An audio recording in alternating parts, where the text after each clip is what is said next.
يشهدون الزور وإذا مروا باللغو مروا كراما والذين إذا ذكروا بآيات ربهم لم يخروا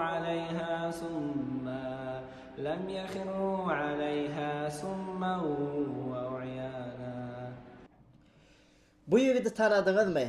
O yigitin sesem avadan, urgularım avadan. Ona adı Amir İbragimov. Manchester United'da ilkinci gedek Dağıstanlı futbolçu.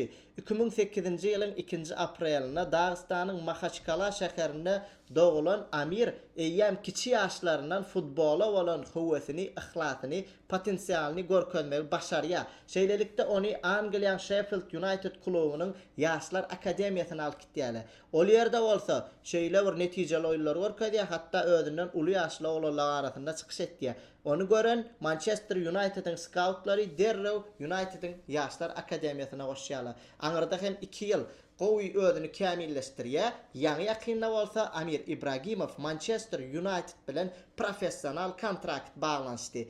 Amir İbragimowyň bir gowwaryan tarapy bu futbolçuda İslam dinimize bolan hormatyny, filagyny, söýgüsini hemişe ýüregine göterýär.